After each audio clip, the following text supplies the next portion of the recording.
dominated on both ends of the court on Wednesday. She scored 16 of her 30 points in the paint. She knocked down 6 free throws, went 2 of 4 from downtown, a complete offensive game, and reminded us all that she's also the Defensive Player of the Year. She held the Liberty to 3 of 14 shooting, 21% as we mentioned, as the closest defender here. You know this, Iman. When two teams who met in the finals see each other for the first time in the regular season, everyone may say, right, that there's nothing extra. It's just a regular season game. The way that these ladies were playing, you know that there was just a little bit extra behind this one. Of course, Ramona Shelburne, Mark Spears here as well. Ramona, Stewie was not available for this game. We're going to see these two teams play 3 more times here over the next couple of weeks. Will we see Stewie for any of them? What is she dealing with exactly? Maybe. She's got a bone bruise in her knee, and from what I understand, this is going to be, as Holly Rose said this on the broadcast last night, weeks, not days. And the expectation from what I'm told, though, is that there's hope that she returns before the playoffs, that she can return to get some time in here.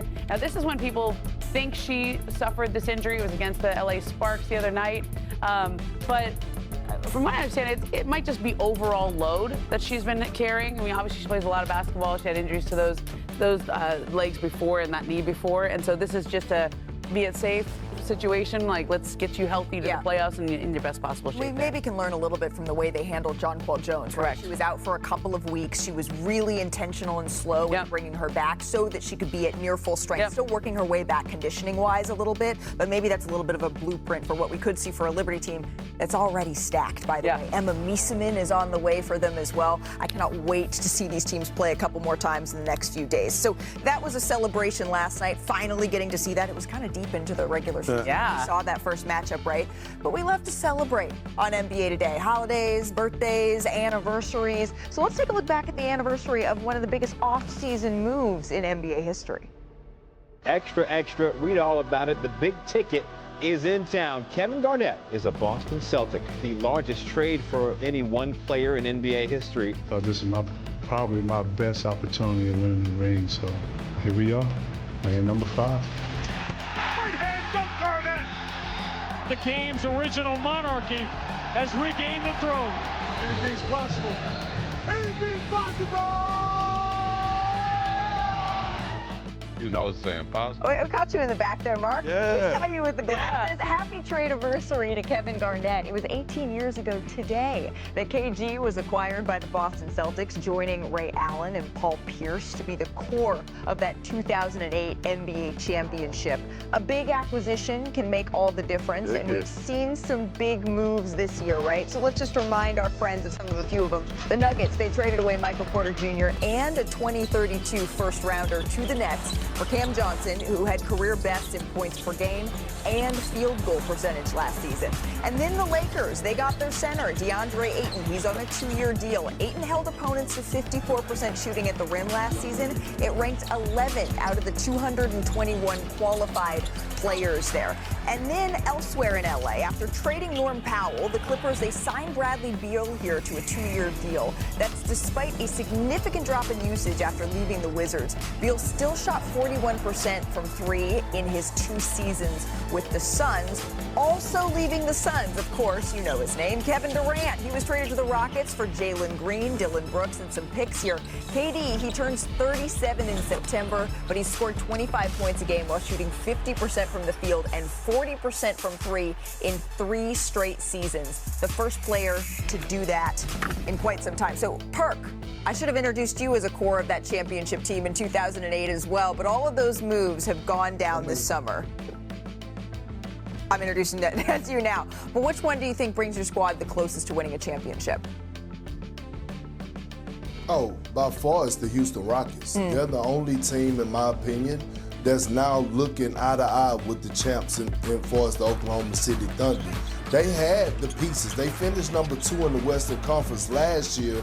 And what did they lack? They lacked the closer. Jalen Green couldn't be that. Kevin Durant is that. Arguably, in my eyes, the greatest scorer to ever touch the damn basketball. And they're loaded, stacked with wings. Being able to keep their young guys, Torrey Eason, Amen Thompson, Jabari Smith that can play inside out, loves to stretch the floor. They got a Kogi, and they just got great depth, and they got a hell of a coach. I'm looking at the Rockets right now as the second best team in the NBA, and they're inches behind the Oklahoma City Thunder, and I think it's night and day for us what they've done this offseason for us everybody else. Well, I'm happy that Perk went out there and made sure to consider the Oklahoma City Thunder because the Oklahoma Thunder have done a great job of bringing their guys back.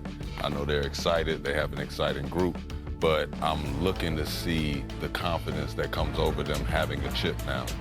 When you start talking about champions and returning to the floor after that, there's a little bit of a swagger and a little bit of a extra oomph that comes with it. And to see Chet, one of these guys that, you know, we saw flashes of it, but we didn't get to see the full thing because he's such a young guy. Like, these are the moments where we start to say, hey, we're about to see the same team about to reign for a little bit. If we're going to see one of those guys come out and do something, it's going to be this year, so I'm excited for them. Man, y'all need to stop playing. Here we go. The Denver Nuggets. Come on, man. Cam Johnson. Yeah. Valanciunas. Yeah. Who could start for a lot of teams. Without doubt. Got Bruce back. And they took the champs, your champs, to 7 games. They're a problem. They're number 2. Yeah, they're also in the Western Conference. All of these teams that you mentioned are out west. So I'm going to take a team in the Eastern Conference and say the New York Knicks because they didn't lose a star player to an Achilles injury, right? Everybody else in the East has injuries to deal with. And I like the addition of Mike Brown. I like Jordan Clarkson joining that team. I like Yabusele joining that team. Yeah. I know those aren't big, flashy moves, but in the Eastern Conference, all you got to be is steady and healthy this year. Right. You really have to be healthy. But bench scoring was a huge issue for the New York Knicks last year. They seem to have addressed that. It's not sexy, but bringing the guys back for Oklahoma City, they are still the champs for Jordan Clarkson, I love the pick.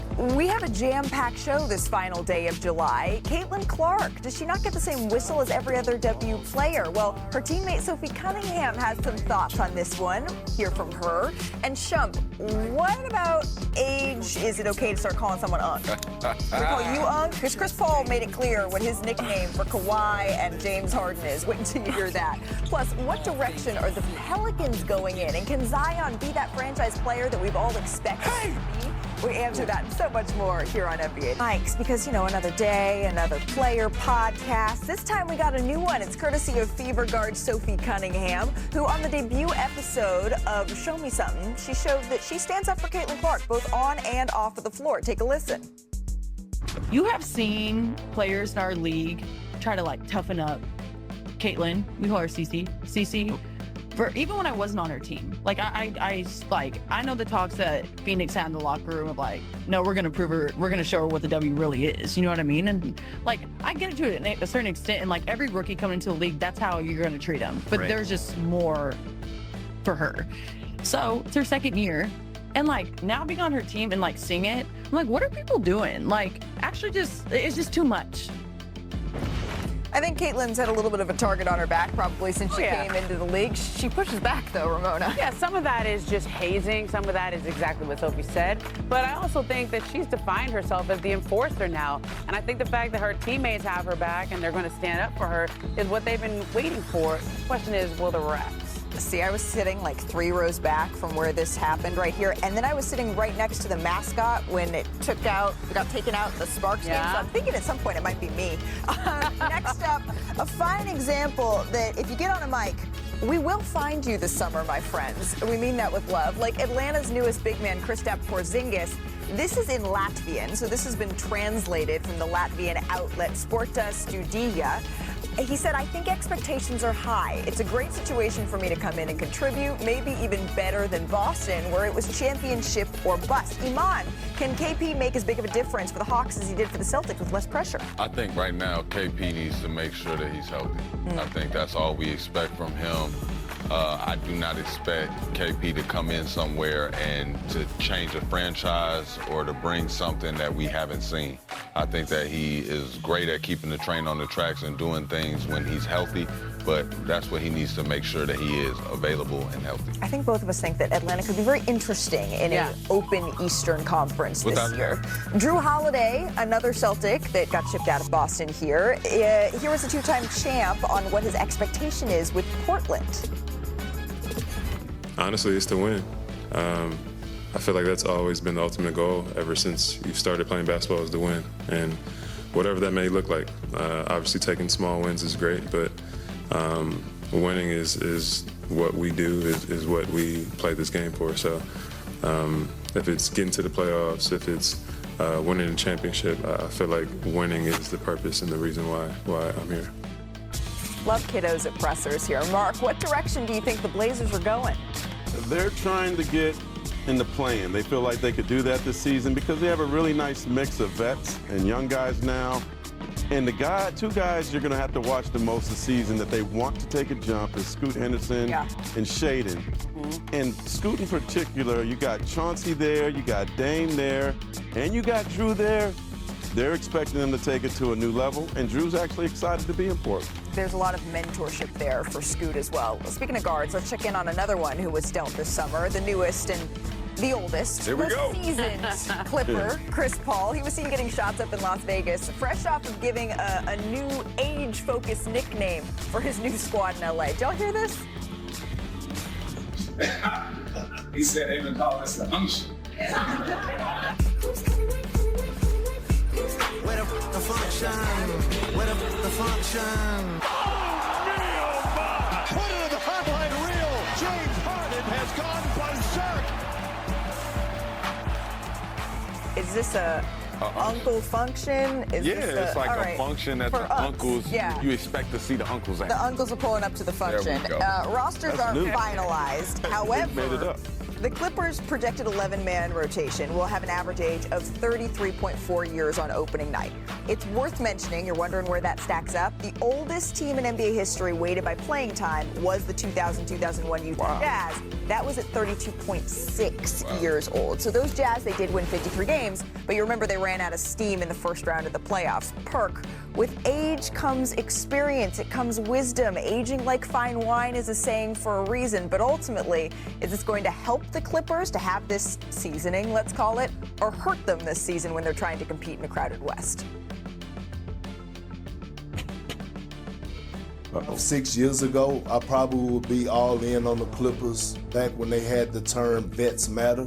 Vets don't matter anymore because these young boys around the league, their opponents, it's the Oklahoma City Thunder, the Houston Rockets, the Detroit Pistons, whoever. They don't give a damn. They don't respect the older guys, and they shouldn't.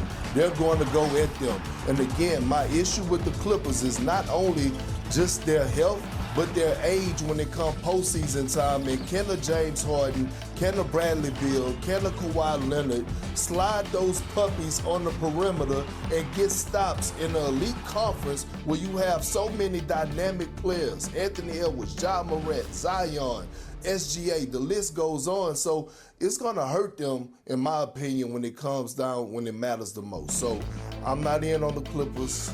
Their age is just too old. Vets don't matter no more. I don't know about saying vets don't matter out loud, Perk, but I hear you a lot when you say that I'm impressed with it when it's written down on paper. But like me and you know, Perk, when you talk about going into the playoffs and making a long stretch, making sure that you guys are in a position to win late in the season, can you get those guys to all be healthy, all be on one accord toward the end? I think that's been the problem with them in the last couple of years, wherever they're at with their respective teams. But